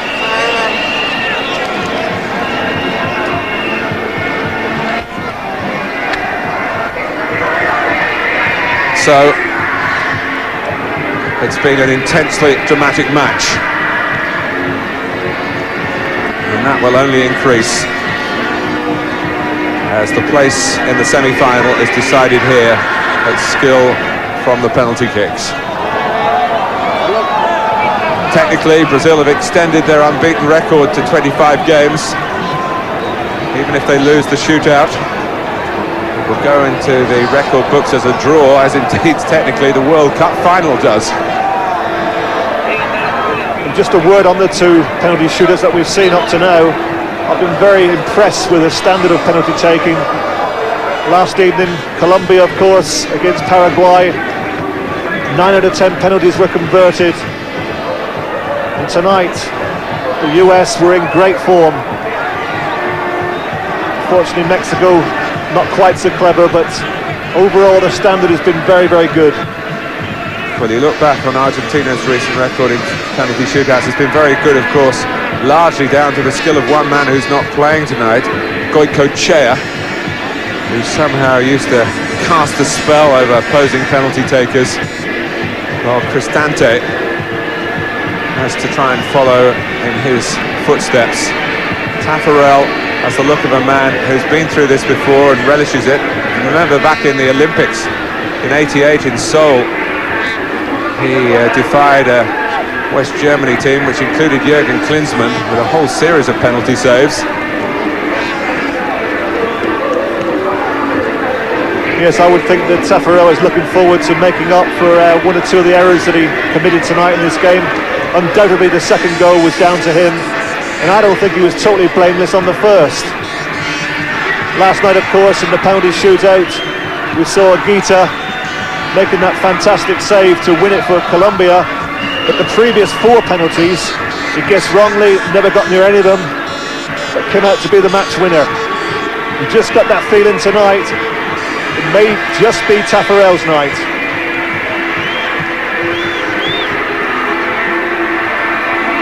And all the while, as Taffarel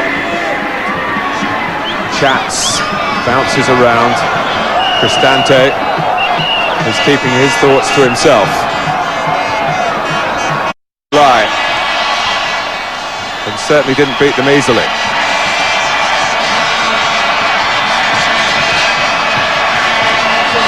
Well, after lengthy formalities here, the penalty shootout about to get underway. Cristante, very much the junior of the 2 goalkeepers. And up steps Roberto Carlos.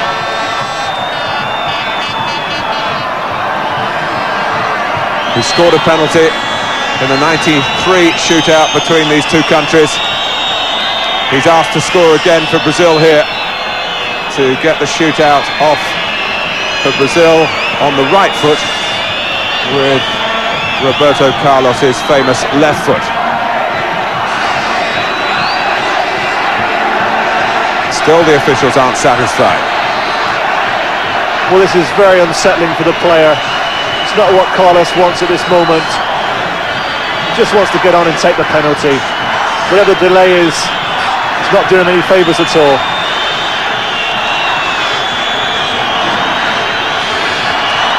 Well, his attention diverted for a moment.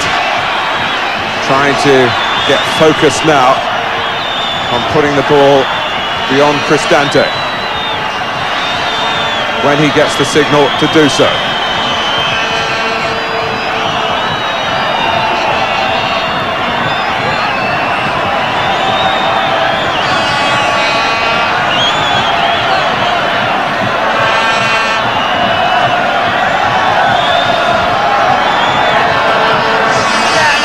Well, I don't know about you, Trevor, but I'm starting to shake with nerves here. So goodness knows what it's like for the players. Well, I've never seen Carlos take a penalty, but my guess is he's going to blast this ball as hard as he possibly can. Any thoughts? Well, you'd certainly say that from the way he's been taking the free kicks. What they're trying to do is get the players who aren't in the nominated 5 out of the centre circle. Yes, that's fair enough, but it should have been done 2 or 3 minutes ago. They shouldn't let Carlos put the ball down, move back, take his position and take the penalty and then decide to do it. It's totally unfair on the player. Well, it's allowed a real rarity, the two players involved, goalkeeper and penalty taker, to get close to each other and have a conversation. I'd love to know the details of that. Whether it was a bit of social chit-chat or a bit of gamesmanship and bravado in there as well.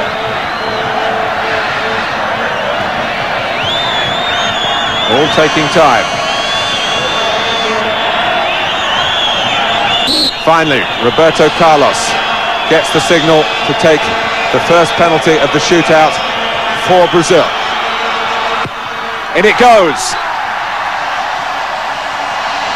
And it was a pretty good thump, Trevor. Well, as we expected, he's blasted it as hard as he possibly can. Keeper dives the wrong way. Nothing wrong with that.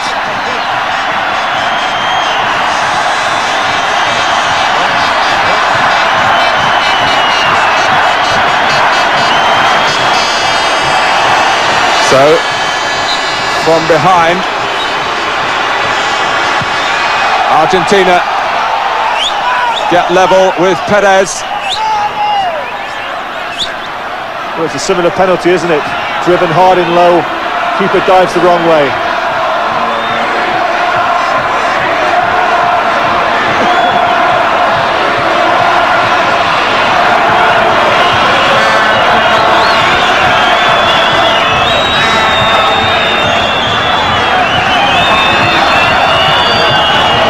Brazil have been trying hard to find penalty takers in this competition.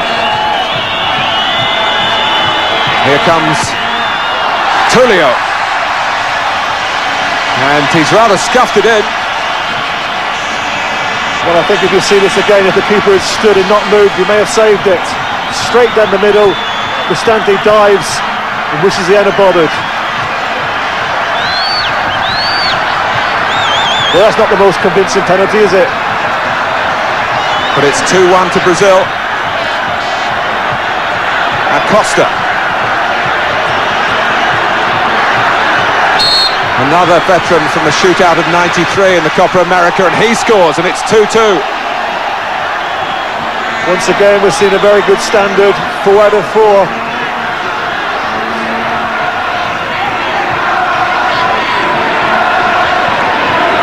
There you see the side foot, nice and accurate, enough pace. Keeper dives the wrong way again.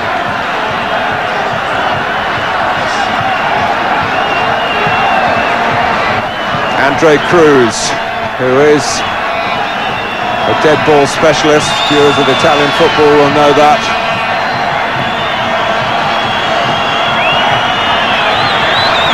Nothing given away as yet from the penalty takers. Andre Cruz, and it's saved by Cristante. The first failure, it's come from Brazil. Well, it's the first time he's guessed right.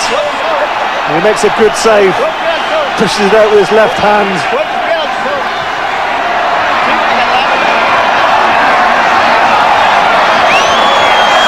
Well, he's following nobly in the footsteps of Goicoechea, Cristante, but here comes Simeone. And Tafarel saves, so we're level again.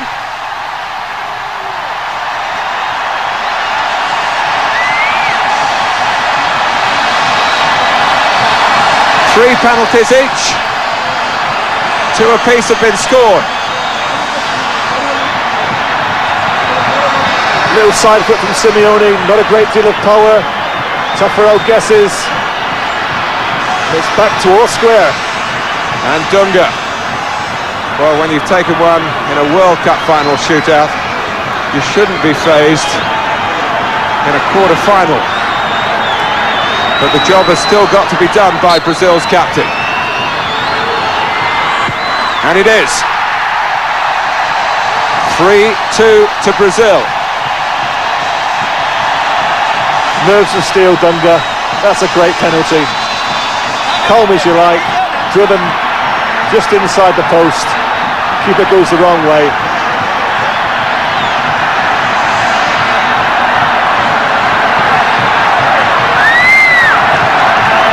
Well, can Nestor Fabri make it all square again? No! A second Taffarel save. Brazil are nearly there. A failure by Fabri.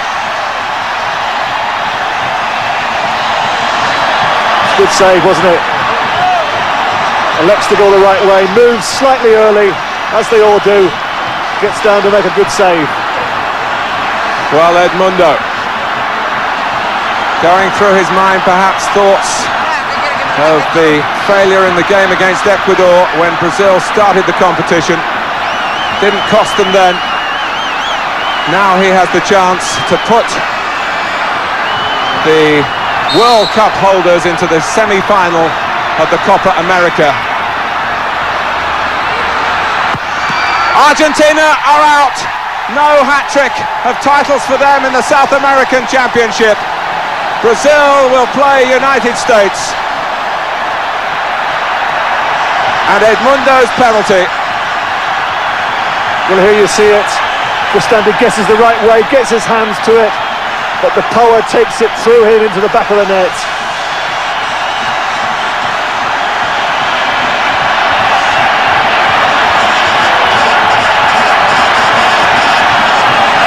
Brazil have knocked out Argentina and gained revenge for two previous setbacks in those tournaments won by Argentina in '93 and '91. Memories of the World Cup as well of 1990. But my goodness, they've done it the hard way here, and they got to the penalty shootout in a most controversial manner with a goal that shouldn't have been allowed, but having been asked to take penalties, they took them better than Argentina. And Edmundo, who's never far from the headlines, has sealed it here to Brazilian jubilation. Much more a home fixture this, of course, for them than for Argentina. So close to the Brazilian border, the greatest share of tickets here for the Brazilians. They've outnumbered Argentina in that respect, and they've outnumbered them in the penalty shootout here by 4 goals to 2 after a thrilling 2-2 draw over 90 minutes. So we now know the semi-final lineup. Colombia will take on the hosts Uruguay, and Brazil have a rematch against the United States, shades of last year, and also shades of last year as well, on July the 17th, a successful penalty shootout, as they had to win the World Cup. They've done it here by the same route in the Copa América quarter-final. Thanks very much to Trevor Francis and Martin Tyler. High drama, and so much for Phil Thompson and Mark Lawrenson to reflect on when we come back.